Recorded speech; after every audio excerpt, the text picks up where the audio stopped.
नमस्कार प्रिय विद्यार्थियों, आज हम भौतिक भूगोल में अपक्षय और अपर्दन के बारे में अध्ययन करेंगे।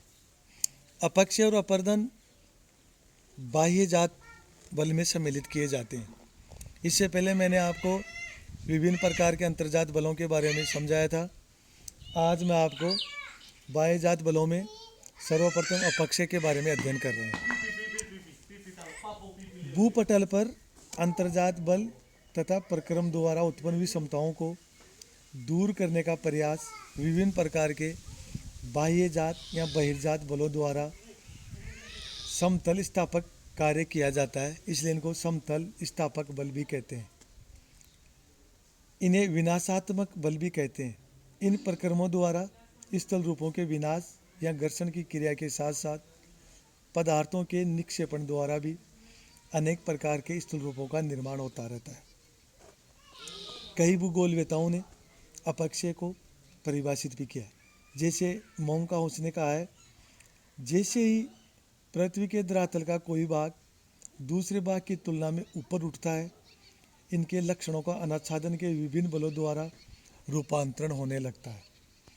इस प्रकार धरातल पर अनेक प्रकार की आकृतियों के निर्माण में विभिन्न प्रकार के साधन तथा प्रक्रमों का हाथ होता है। थार्नबरी महोदय ने कहा है कि धरातल पर उच्चावच उत्पन्न करने में विविध प्रकार के भू आकृतिक साधन और प्रक्रम योगदान देते रहते हैं। इन्होंने आगे कहा है कि भू आकृतिक साधन का तात्पर्य उन सभी माध्यमों से है जो धरातल के पदार्थ को उठाकर धरातल के ऊपर अन्यत्र स्थान पर ले जाते हैं। इनमें मुख्य रूप से बाह्यजात बलों में हम प्रवाही जल जैसे वर्षा और नदी का जल, भूमिगत जल, हिम नदियाँ, पवन, समुद्र की विभिन्न गतियाँ जैसे लहर, तरंग आदि, ये प्रमुख भू आकृतिक साधन या प्रक्रम है। ये सभी साधन गतिशील है। ये पृथ्वी के वायुमंडल में उत्पन्न होते हैं तथा गुरुत्व द्वारा नियंत्रित होते रहते हैं।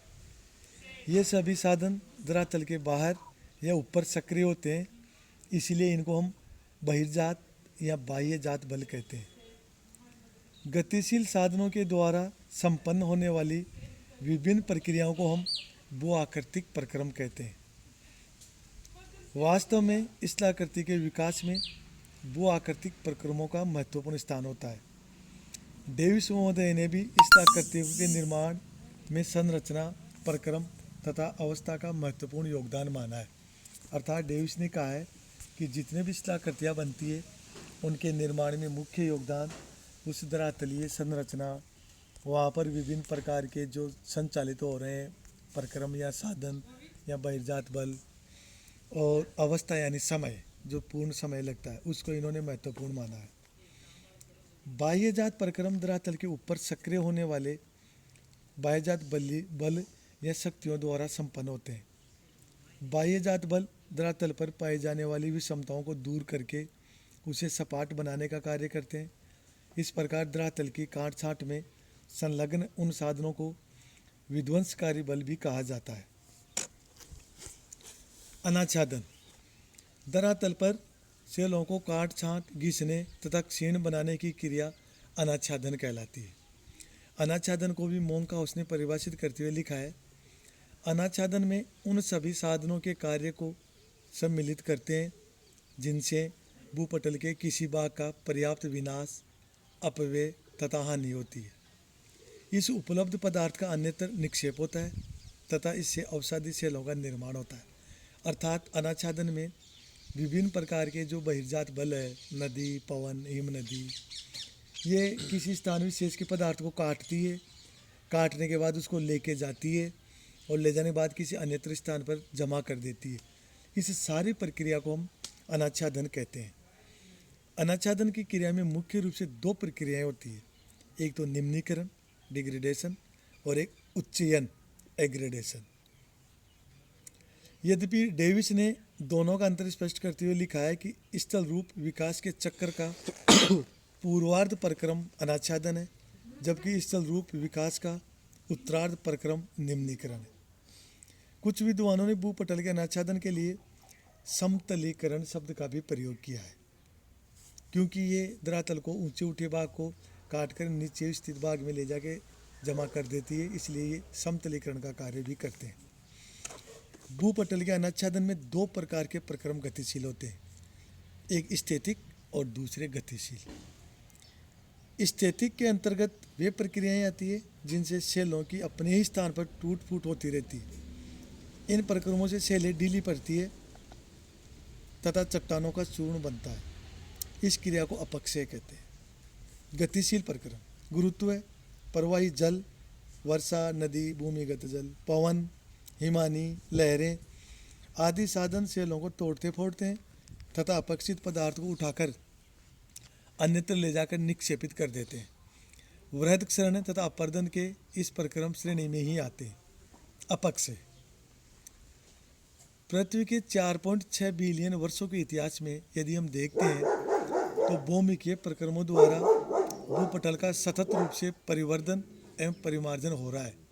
इन प्रक्रमों की प्रभाविकता तथा गहनता में स्थान विशेष के अनुसार अंतर भी मिलता रहता है। समतल स्थापक प्रक्रमों में अपक्षय एक महत्वपूर्ण है। अपक्षय से यदि हम देखते हैं तो इसका मुख्य अभिप्राय विभिन्न प्रकार के चट्टानों के विघटन, वियोजन या अपघटन से,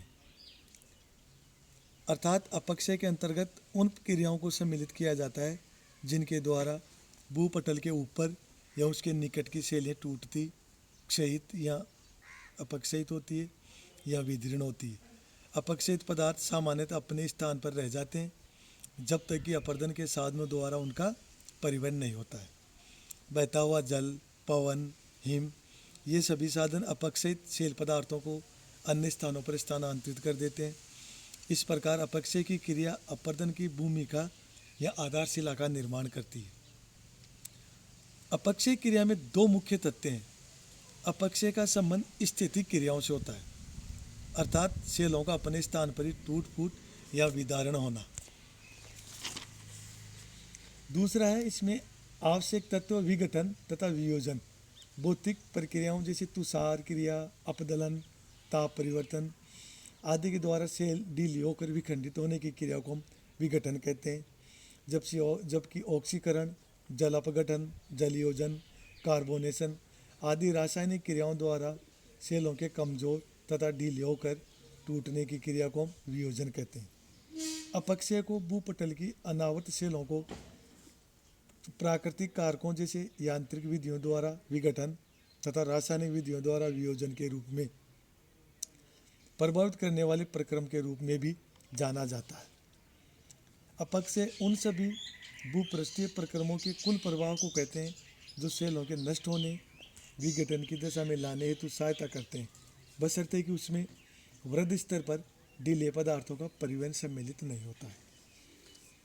इस पार्क महोदय ने भी अपक्षय को प्रभावित करते हुए लिखा है कि पृथ्वी की सतह पर प्राकृतिक कारकों द्वारा सेलों के यांत्रिक विधि द्वारा टूटने अथवा रासायनिक वियोजन की क्रिया को हम अपक्षय के रूप में परिभाषित कर सकते हैं।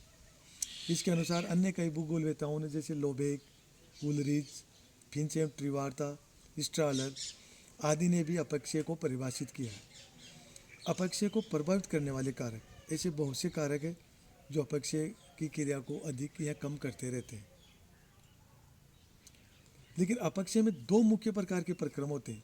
भौतिक प्रक्रम जैसे ताप, तुषार क्रिया, जीव जंतु, वनस्पति, और रासायनिक क्रिया ऑक्सीजन, कार्बन डाइऑक्साइड गैस आदि ये रासायनिक परिवर्तन करते हैं। अपक्षय को प्रभावित या नियंत्रित करने वाले मुख्य कारकों में हम 5 कारक लेते हैं। सेल का संगठन या संरचना, भूमि का ढाल, जलवायु, वनस्पति और समय। सेल संगठन या संरचना कोमल, सरंध्र, संधियुक्त और असंगठित सेलों पर अपक्षय की क्रिया अधिक प्रभावकारी होती है। घुलनशील खनिजों वाली सेलों पर रासायनिक अपक्षय क्रिया सरलता से और आसानी से होती है। ऊर्ध्वाधर स्तर वाली सेलों पर तापमान, तुषार, जल, पवन का प्रभाव शीघ्र होता है। ऐसी सेलों का आधार नष्ट होते ही गुरुत्व के कारण उनका स्थानांतरण होने लगता है, जबकि इसके विपरीत क्षैतिज स्तरों वाली सेलों का विघटन देरी से होता है। अधिक संधियुक्त सेलों पर यांत्रिक अपक्षय का प्रभाव भी अधिक होता है। भूमि का ढाल ढालू भूमि पर सेलों का यांत्रिक अपक्षय अथवा विघटन अधिक होता है। खड़ा डाल होने पर ढीली सेलों का स्थानांतरण सरलता से होता है और कम ढालू भूमि में सेलें संगठित रहती है तथा उनका अपक्षय और स्थानांतरण आसानी से नहीं होता है। जलवायु जलवायु की विभिन्न प्रकार की दशाएं भी सेलों पर विशेष प्रभाव डालती है। जलवायु की विभिन्नता अपक्षय की तीव्रता या मात्रा के लिए उत्तरदायी है। उष्णार्द्र जलवायु में रासायनिक अपक्षय अधिक होता है, जबकि अधिक तापमान एवं आर्द्रता के कारण सेलों के लवण घुल जाते हैं।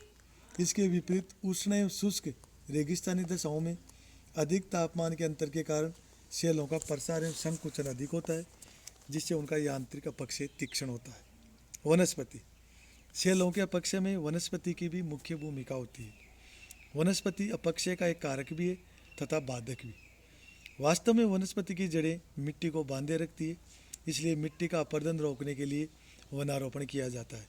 किंतु दूसरी ओर यह भी सत्य है कि वनस्पति की जड़ों में अनेक प्रकार के कीड़े मकोड़े रहते हैं जो सेल कणों को विबंधित करते हैं। वृक्षों की जड़ें भूमि में गहराई तक प्रवेश करके संधियों का विस्तार करती है तथा सेलों को अपक्षयित करती है। समय सामान्यतः अधिक समय अथवा देर तक अपक्षय होने पर सेलें अंततः नष्ट होती है, इसलिए काल अवधि तथा अपक्षय का सीधा संबंध होता है। धन्यवाद।